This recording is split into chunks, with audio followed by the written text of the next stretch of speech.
नमस्कार, मैं हूं राकेश कश्यप और आप देख रहे हैं आवाज न्यूज। अभी हम उपस्थित है केसरिया में और मेरे साथ है रविंद्र सर मेरे साथ है और आज हम बात करेंगे।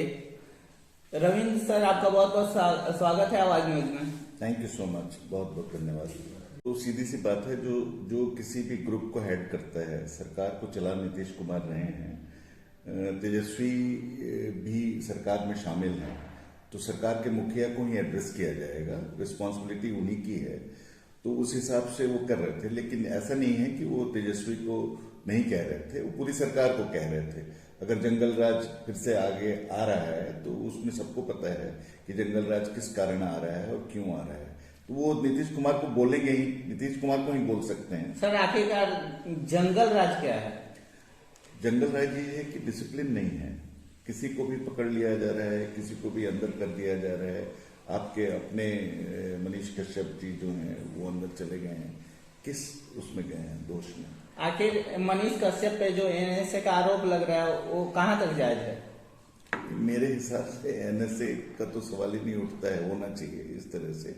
ये किसी न किसी राजनीति के तहत उनको इस तरह से अंदर किया गया है। अदरवाइज जो आदमी सच्चाई एक्सपोज कर रहा था हर जगह, उनका जो भी हम लोगों ने वीडियो देखा है उसमें हमने ये देखा है कि कहीं पे वीडियो गलत थोड़ी ना होता है।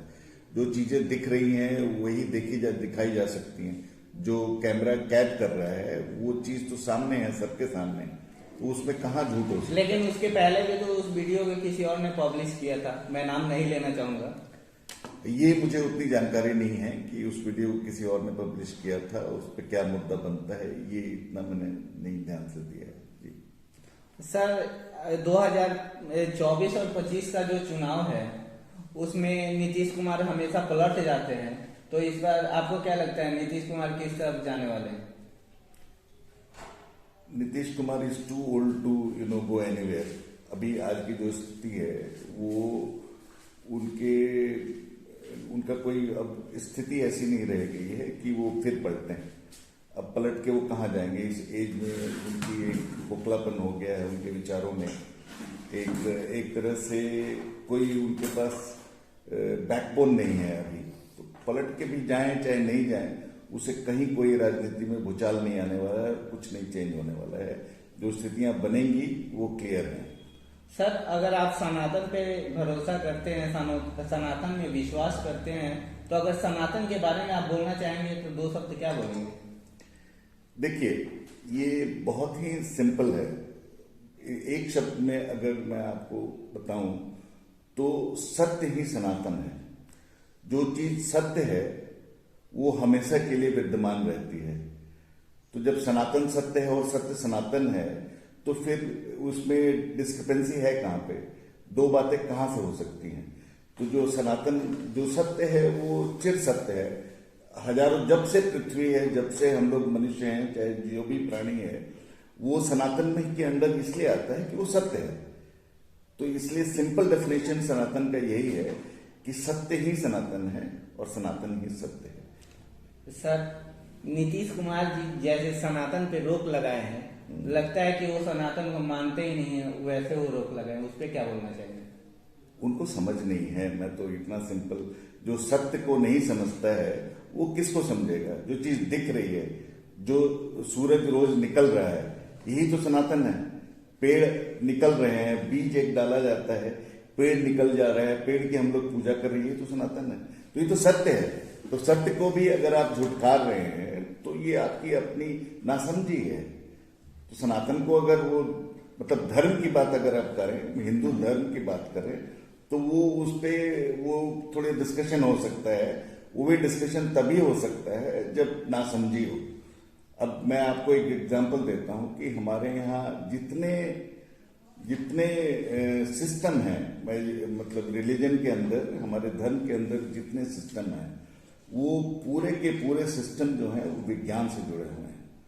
अगर हम कहीं पे पीछे अपने चोटी रखते हैं, यहाँ पे ब्राह्मण लोग, ये जो मर्म स्थान है इसको अधिपति मर्म कहते हैं। यहाँ पे अधिपति मर्म है और अधिपति मर्म जो है वो कंट्रोल करता है सहस्त्रसार चक्र को।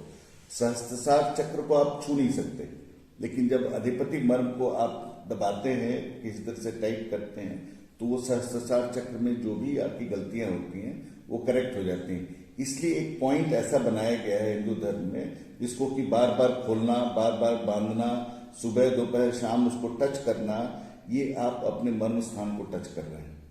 ये साइंस है हिंदू धर्म का। आप जहाँ पे चंदन लगाते हैं वो स्थपनी मर्म है। जहाँ पे स्थपनी मर्म पे आप चंदन लगाते हैं, स्थपनी मर्म जो है आज्ञा चक्र को कंट्रोल करता है।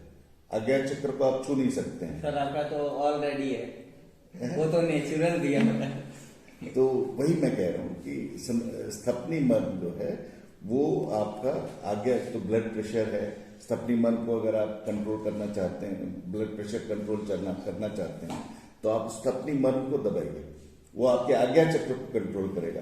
इस तरह से 108 पॉइंट्स शरीर पे ऐसे हैं जो मर्म स्थान है, और जितने सातों चक्र हैं हमारे उस सबको कंट्रोलिंग पॉइंट्स हैं। ये तो इतना बड़ा साइंस है, इतना बड़ा विज्ञान है जिसको कि हम लोग नहीं समझते हैं। और अगर इसको वो चैलेंज कर रहे हैं तो मेरे सामने बिठाइए, मैं उनको चैलेंज करता हूँ कि एक कोई भी सनातन, नीतीश कुमार को चैलेंज कर, हाँ बिल्कुल चैलेंज कर रहा हूँ। वो किसी भी बात, किस सनातन को अगर झूठ साबित कर दें वो किसी भी एक एक्टिविटी पे, तो मैं राजनीति छोड़ दूंगा। देखिए एक ओपन चैलेंज है नीतीश कुमार जी आपके सामने कि आप सनातन के बारे में कुछ गलत नहीं बोल सकते हैं, है ना सर? बिल्कुल, सनातन गलत है ही नहीं, सनातन सत्य है।